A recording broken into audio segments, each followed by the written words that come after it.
Greetings, this is Gremlin, and I welcome you to my guide about how to gear monks in Diablo 3. There are quite some well-written guides around on the internet, but I've come to realize that a video is much more appreciated than a huge wall of text you have to read through. So here we are. My guide will have several parts. This first part will be about some gearing tips for leveling and how to get started after you got level 60, so you can start farming right away with a nice gear set. Uh, I will give you some kind of shopping list there, and you just have to follow that. I will go into more detail and explain more about gear choices and talk about life on hit, lifesteal, and how to distribute your resistance and armor and all and whatnot in later parts in detail. This part will just focus on get you started and give you some pointers. As for the spec for leveling, your skills you should use, there's no real spec you should use or have to. Just if you're new to Monk, just test around, get familiar with the skills. As for the items you should buy, I can give you some pointers on that. By the way, I have monks on US and EU. I'm currently on my US monk. I have kinda recently leveled. So the only thing you really want to keep updated while you're leveling are your weapons, to really get nice DPS and survival with life on hit. Apart from that, it's not too important to keep all the rest of your gear updated as much as possible. So basically you can just grab the normal loot you get up to level 15. At level 15 the first weapons can roll sockets, so you should definitely get those. And I took a amethyst gem for the life on hit to just get survivability and to be able to do higher MPs to level faster. Apart from that, you want to gem rubies in your weapons all the way on your leveling. When you're level 60, you want to have emerald gems for the crit damage, but before level 60 there is no gear with enough crit chance, so in the end the crit damage wouldn't factor in anyways. So as you're leveling, you want to have rubies in your weapons for DPS gain. I went with a dual wield setup kinda all the way, and with one weapon gemmed with an amethyst, the other one with a ruby to get some DPS and survival there. Just get the highest DPS ones you can afford for your budget. I literally started with 0 gold, so I really just worked my way up there. As for the helm, it's the same with the weapons. From level 15 they can roll sockets. Well, there's one legendary spirit stone that starts with level 14, but well, that one level just doesn't matter. So just get a helm with a socket, try to keep that updated a bit as well on the way, and get a ruby in that so you level faster if you want to level faster. Apart from that, there's no real reason to really put money into your gear apart from weapons below level 20, because the stats you gain are just too little. After that, at around level 20, you should focus to get vitality on your pants and on your chest, either by socket or with a direct roll. So just try to keep your weapons updated on the way along. That's basically it. and just grab some item here and there on the way for the normal armor. Try to keep your vitality sorted with the chest and the pants, and well, grab dexterity on the other parts as much as you can get. If you don't feel comfy with your sustain, get 2 weapons with sockets and just scan them both with emeralds, with amethyst I mean, for the life on hit, and well, just pump up your MP to gain more gold and to level faster, and maybe get some legendaries on the way. I think I got some on the way. I was able to sell, and you can just resell all the weapons you got on the way. So yeah, you can make some nice money with some of the drops you get with higher MP there. Another thing that is important is when you reach the mid 40 levels, then you get access to the level 60 weapons that got level reduction. So as you're leveling, you want to keep an eye and scout them regularly to maybe get a snipe there. This will really help you leveling on the last levels. So level reduction there, and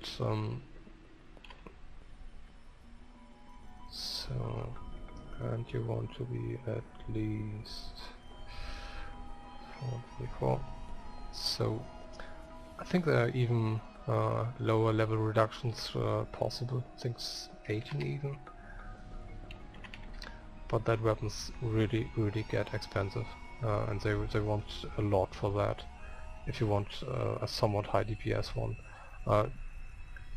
So as you can see, well, maybe sometimes you get a snipe, but not too often though.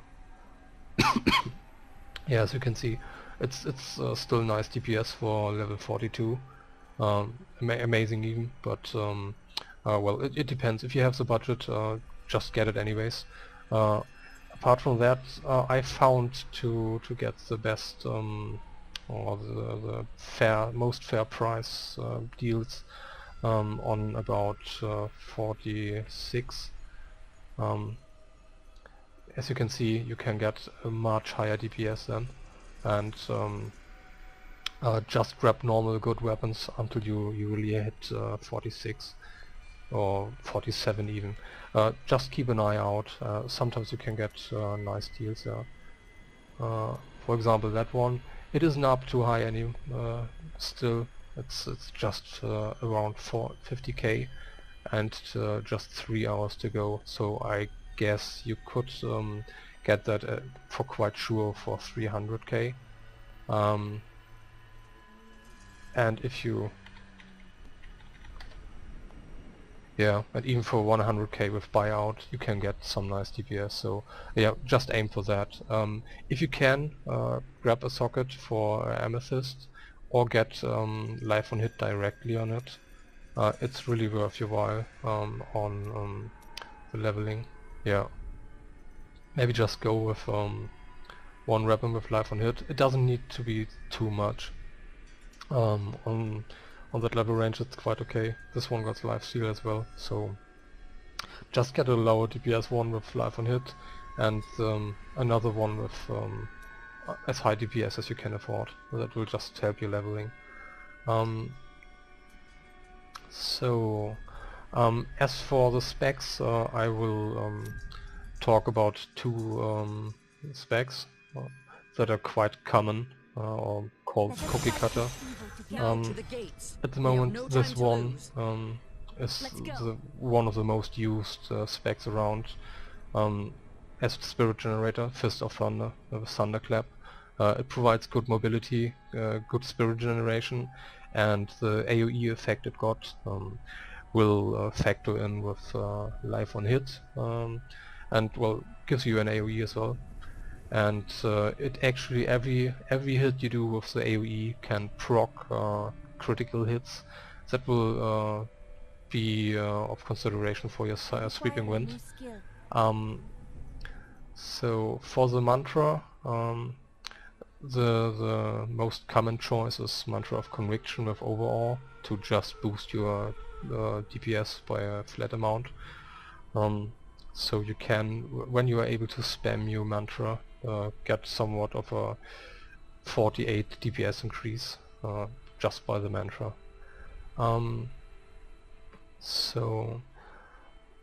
As second skill I got Blinding Flash with Faith and Light. It's a nice DPS boost and gives you some kind of crowd control that really helps sometimes. It is used mostly as well to boost the DPS of Sweeping Wind. I will go to that in a minute. Breath of Heaven is just to get some healing, and the Blazing Wrath rune increases your damage.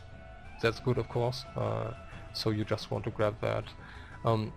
There are some other runes that provide more healing or something, but normally if you build your gear properly you just can go with the damage rune, and to be honest you just should go with that.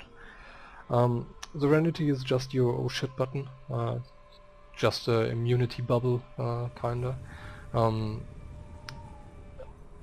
It depends on your personal taste which rune you take. I personally prefer to have a duration increase, even though 1 second doesn't sound too much. It really helps. And even if you're just lazy and don't want to move out of Desecration or Arcane or Frozen or whatever, it really helps to have 1 more second, especially if you have close calls situations. I will explain the passives before the Sweeping Wind. The one passive, one with everything, it's very mandatory at the moment.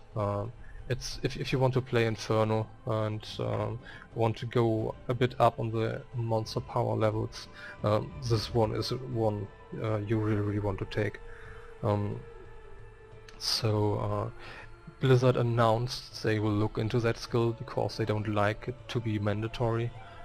They said they won't change it so it wouldn't invalidate all the monk gear you got now, because with one with everything you want to stack a certain resist additional to all resist.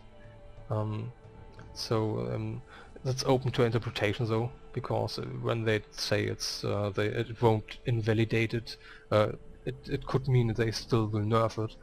On the other hand, if you want to go without this passive, you will have to put a lot of gold into your gear to get enough all resistance. So anyways, even if it gets nerfed or not, this one you want to have, and you will build your gear around that. As a second passive, this one is a defensive one. It got nerfed from 100% to 50% in the 1.05 patch. It's still ace because at the same time Inferno got a damage nerf. So in the end, if you still use one with everything and see the initiative, you end up on top as buffed, even though see the initiative got nerfed. Just because of the reduction of damage you receive in Inferno. Resolve is just defensive passive. The third slot is kinda open to your well, whatever you can handle with your gear or your personal preference. If I play on higher MPs, I prefer Resolve when I go with the Conviction mantra. If your gear can handle it, you probably want Fleet-footed, because you can just run around faster and, well, far more efficiently then. If you go with Mantra of Evasion, then you should pick Backlash. It really helps the dodge. Sorry, and the Backlash will cover for your DPS loss compared to Mantra of Conviction. Well, I didn't do the math exactly on that, but from my testings I got the feeling that about 50 to 60k DPS unbuffed I found to be about the turning point when it's when Mantra of Conviction really becomes superior in DPS. Below that, you might even want to just run with Mantra of Evasion and Backlash just to have a smoother game feeling. If you go with Backlash and if you don't have the gear yet to just go with Fleet-footed, go with Guardian's Path to get more dodge, which will of course result in more defenses, but also in more offenses because of the Backlash proc. So that's about for the passives and the cookie cutter build. Sweeping Winds is something to tell a bit more about. I completely consider it a mandatory skill for any level 60 monk because it's just so much damage. The damage doesn't appear on your char screen, but it's so much invisible and effective DPS you gain there. It's insane, so you really want to have Sweeping Wind. For the runes, if you have a crit chance below 20%, it's more DPS to go with Blade Storm that just flat increases the damage you get from Sweeping Winds. When you cross about 20% crit chance, you should switch to Cyclone. It will just proc Cyclones on your critical hits when stacks are full on your Sweeping Winds, and it really adds up on DPS. So yeah, that's for the Sweeping Wind. Sweeping Wind will some kind of snapshot the DPS you got from your char screen. So you normally want to make sure you have your Breath of Heaven active to get the 15% damage increase. And before you activate Sweeping Wind, you want to make sure to use Blinding Flash for the 30% more damage. So you up your damage, activate Sweeping Wind, and the Sweeping Wind will scale from that DPS, from the higher DPS for the Blinding Flash. It will stay scaled with the high DPS on the full duration. However, if you refresh it, it will make a new snapshot. So just try to keep it active if you have it activated on a high DPS state. So well, that's about for the for the specs you can use or should use. That's just the most common specs. There are definitely others out that will still work, and you can just test it out for the personal preference. These two specs, the one with Backlash and the one with Overall, however, are the most used, the most common ones that will just get the job done. So yes, next I will just give you the shopping list with the auction housing to get the MP1 farm set.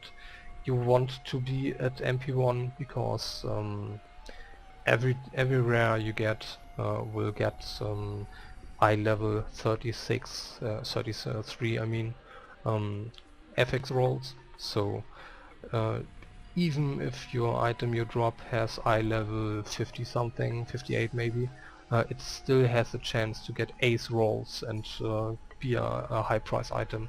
So you really want to be at least at MP1 if you want to get good drops and stuff that sells high anyways. If you just want to go for XP farming, then you can stay at MP0. So anyways, let's get started with the auction housing. The auction housing for the MP1 set I will do on Europe. I will switch the auction houses from US to Europe during my guide and in later parts, so don't get too fixed up on the prices you see there, because first they will change anyways over time, and secondly there are huge price difference in US and EU. In general, you have a much more varied or much more options to get gear on US, and it's normally much cheaper than in Europe. Anyways, let's get started.